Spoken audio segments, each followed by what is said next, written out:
Mahkamah menilai perencanaan dan distribusi bansos merupakan tindakan yang sah secara hukum legal.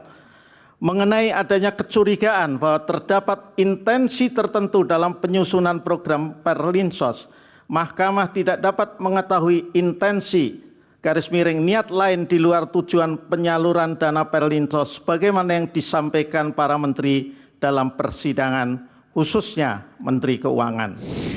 Tidak memunculkan keyakinan bagi Mahkamah akan korelasi positif antara bansos dengan pilihan pemilih secara faktual. Selanjutnya kami akan menunggu arahan dari Pak Prabowo. Rencana untuk merangkul 0103 kan segera direalisasikan. Untuk itu keputusannya di Pak Prabowo. Ya. Sekarang semuanya menunggu arahannya Pak Prabowo. Beberapa hari ke depan sekali lagi kami tetap fokus untuk menyelesaikan tugas-tugas di Balai Kota. Oke. Sudah berhubungan komunikasi sama Pak Prabowo, Mas, terkait hasil MK ini? Ampun.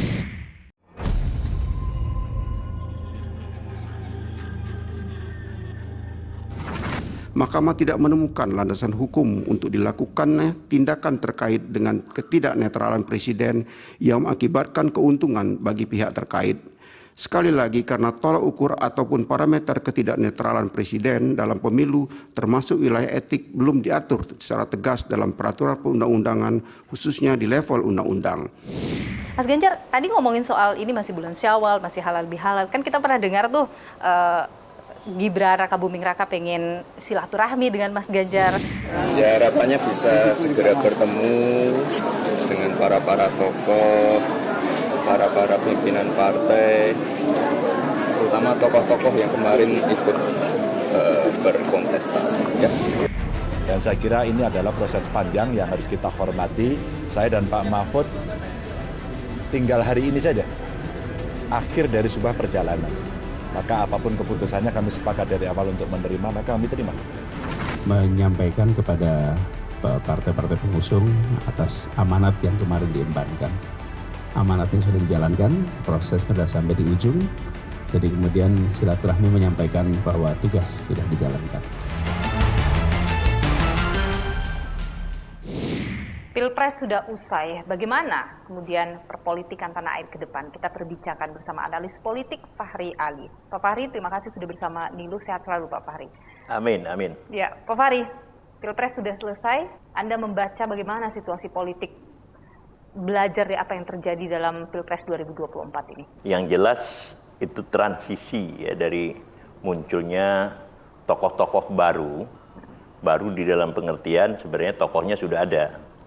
Misalnya kita lihat bahwa Prabowo Subianto itu akan mengambil peran yang lebih besar daripada yang sebelumnya di dalam dunia politik, menjadi lebih dominan sebagai aktor politik, dan kepemimpinan dari Prabowo ini juga akan diikuti oleh banyaknya orang-orang yang kemudian datang kepada Prabowo. Instead of tokoh lain di dalam konteks misalnya pemerintahan. Politik Indonesia itu tidak lagi melihat Jokowi sebagai faktor yang menonjol. Oke, situasi politik yang tercipta sepanjang Pilpres 2024, apakah itu akan menghadirkan satu hal yang baru di perpolitikan kita ke depan? Sangat baru, sangat baru. Apa itu? Kekuatan politik yang selama ini terkonsolidasikan itu relatif terpecah. Yang kedua, ada kemungkinan munculnya kekuatan oposisi yang lebih kuat ketika misalnya Megawati Soekarno Putri itu menolak bergabung di dalam pemerintahan gitu. Bu Mega kan sudah menunjuk Puan Maharani kembali sebagai ketua DPR ya. Iya. Di bawah kepemimpinan Puan Maharani sebagai ketua DPR berhadapan dengan pemerintah Prabowo Subianto, itu akan terjadi gap yang besar, akan terjadi kontra politik yang besar menurut Anda? Parlemen itu akan kuat di bawah kepemimpinan Puan Maharani sepanjang misalnya aspirasi-aspirasi dari Megawati masuk dan menjadi bagian dari politik parlemen melalui Puan Maharani. Tetapi kalau Puan itu mempunyai agenda-agenda politik tersendiri yang sedikit bersifat deviatif ya dari ya apa yang dikehendaki oleh Bunda Megawati, maka kemungkinan ceritanya akan berbeda. Apakah mungkin Gitu. itu antara Bu Mega dengan Mbak Bisa Puan saja, punya bisa kepentingan saja. berbeda? Karena di dalam parlemen itu punya dinamika internal tersendiri gitu.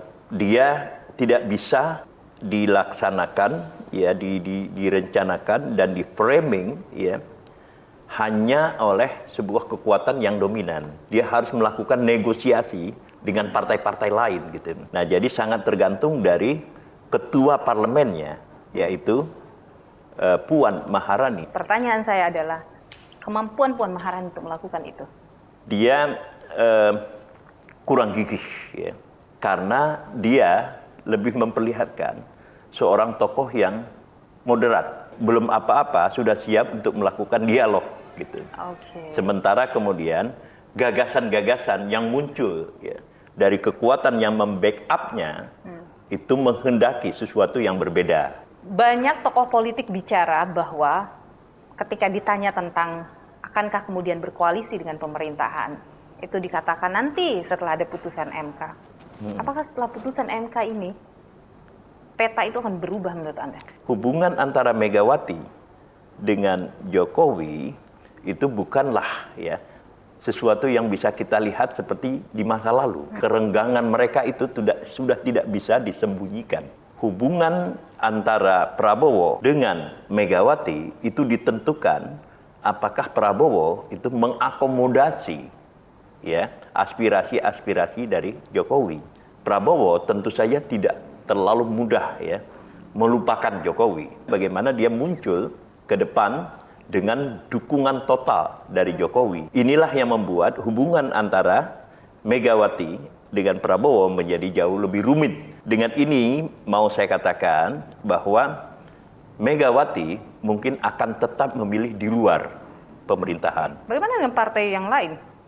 Nasdem, PKB. Nah, Nasdem memang sedang mengintip untuk bisa masuk ke dalam gitu.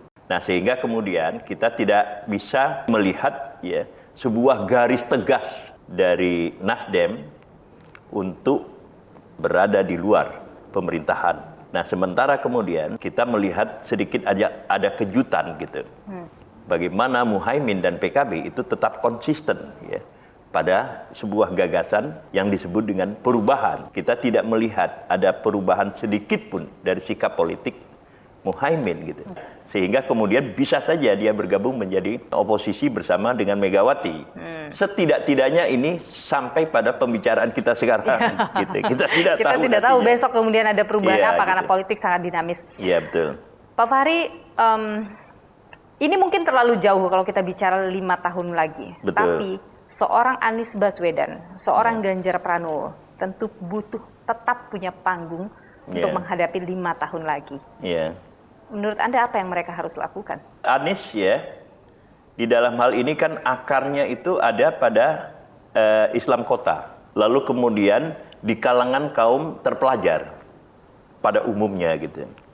Nah, yang bisa dilakukan Anies itu adalah mengorganisasikan kekuatan-kekuatan itu, tetapi tidak lagi dengan aktivitas yang bersifat tradisional. Tradisional itu kan mereka kumpul-kumpul bersama, membuat organisasi dan segala macam. Ya, karena dia seorang intelektual, dia harus lebih banyak menulis ya, tentang Indonesia dan masa depan Indonesia. Menurut Anda kalau dia maju sebagai calon gubernur DKI Jakarta, karena namanya disebut-sebut, apakah itu akan jadi panggung yang bagus bagi Anies untuk bertahan 5 tahun? Saya kira itu adalah yang pilihan yang terakhir ya untuk dia gitu.